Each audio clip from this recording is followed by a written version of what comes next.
Hey guys, it's Wrestling Dork here, and welcome to my reactions to WWE Clash of the Castle 2020. So now it came to an end maybe 3 or 4 days ago, and there's a lot to talk about in all the matches that happened, so let's get into it straight away. So the first match was the Undisputed WWE Championship match between AJ Styles and Cody Rhodes, and this kicked off the show, which I didn't think it was going to kick off the show, but I was okay with it. And the match was really good. It was a really good I Quit match. Like their match at Backlash was great, and this match was great. So like they've had double great matches. This one definitely had a lot more violence, chairs, tables, and all that. And AJ Styles handcuffed Cody, and Cody handcuffed AJ, and Mama Rhodes slapped AJ, and Cody was bleeding, ran the old blade as well at this point. And yeah, it was a violent match, and it was a great match to kick off the show, and ended with Cody threatening to hit AJ with the steel steps and him saying I quit. So it was a good ending, a little bit anticlimactic, but it was still a good match, and I think it was really good. All right, so the next match was the tag team championship match between Bianca and Jade, Shayna Baszler and Zoe Stark, and the unholy union with, was it Ilsa Dawn and Alpha Fire? I should remember them because they won the match.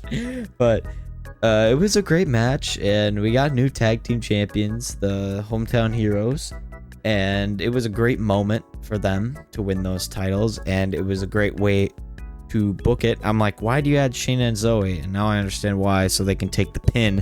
But it was, some moments it was kind of painful to watch because there's a lot of botches, but those ropes, I guess, were really loose, and those ropes sucked because a lot of people were having struggle with the ropes.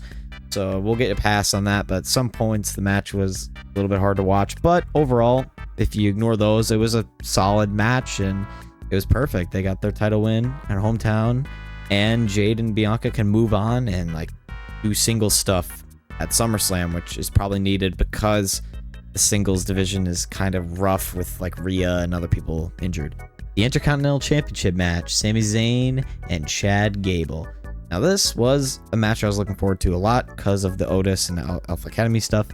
And yeah, it delivered. It was a normal match up until Chad wanting to get Maxine to hit Sami with the belt. She didn't do it. And then he wanted Otis to attack Sami. He wouldn't do it either.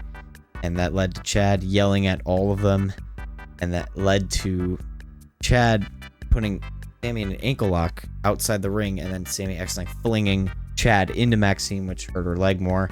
And that made Otis really bad, and he just grabbed Maxine and took her to the back. So he just left Chad to lose to Sami Zayn, and Chad got distracted by them leaving, led to Sami picking up the win.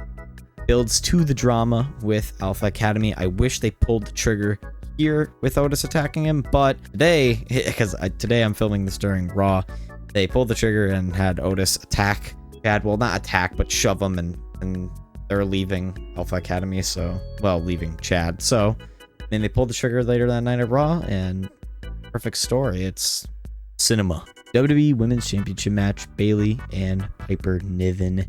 This one was pretty good. It was a good match. I thought it was good. I forgot that Chelsea Green's gonna be at ringside, and she caused a lot of shenanigans with her getting ejected from ringside and then coming back in a lucha mask.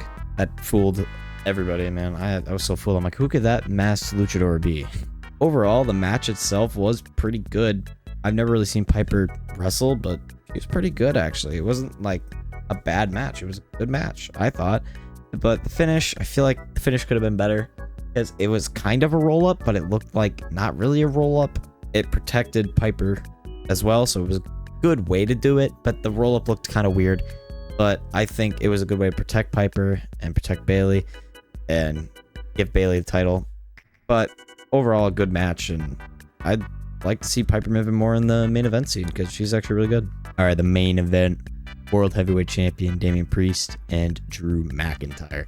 Now, this is the match I was looking forward to the most, obviously. This is the big main event match. I didn't know what could happen. I mean, I was betting on Damian. I'm like, Damian's probably going to win. But you never know. They might pull the trigger.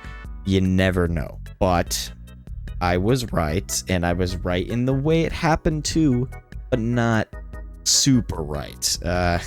I thought CM Punk would come in, interfere, but not in the way that he did. The way he interfered was amazing. It was great. If you're watching it on TV, it's amazing. I'm watching the match. The referee gets knocked out. I'm like, here comes shenanigans. And then Drew hits a Claymore. Like, he's asking for a referee. Referee runs down. I'm like, okay, ref's coming down. What's going to happen? Who's going to pull the referee out? 1, 2, the ref stops counting. I'm like, why did the ref stop counting? And then I realized right as I said that, I'm like, it's CM Punk. It's CM Punk, the referee. It was so good. It got me. Like, I actually thought that was a real referee counting. And someone was going to pull him out. No, that was CM Punk as a referee. That was amazing. And the shot of him holding up the 2 was amazing. Costing in the match by hitting him with a low blow. Caused Damien hit South Heaven. And magically, the other ref came in the ring. And 1, 2, 3, Damien retains to a silent reaction. Well, it was a good finish. CM Punk is now hated in Scotland. It was a good way for McIntyre to lose and build to the story, and what happened on Raw later is that he just quit. So I mean, I guess that's where the story's going, is he's quitting. But overall, this was a great match, and I forgot to mention Damian Priest's, like, his leg. He did great in that match. Like, I love Damian Priest even more now, because, like, if he wasn't injured, he sold that so well that I thought he was injured because of his leg getting caught up. But if he was really injured, it doesn't matter either way. He did awesome in that match. I give him props for that. Overall, Clash at the Castle was a good pay-per-view. It was good. It's always good. Every WWE pay-per-view now is amazing. This one was great. The crowd was awesome. The matches were really good. And I can't wait till Money in the Bank, because Money in the Bank is I feel like a big one. So I'm very excited for that. And yeah, let me know what you thought of Clash of the Castle. See you guys in the next video. Bye.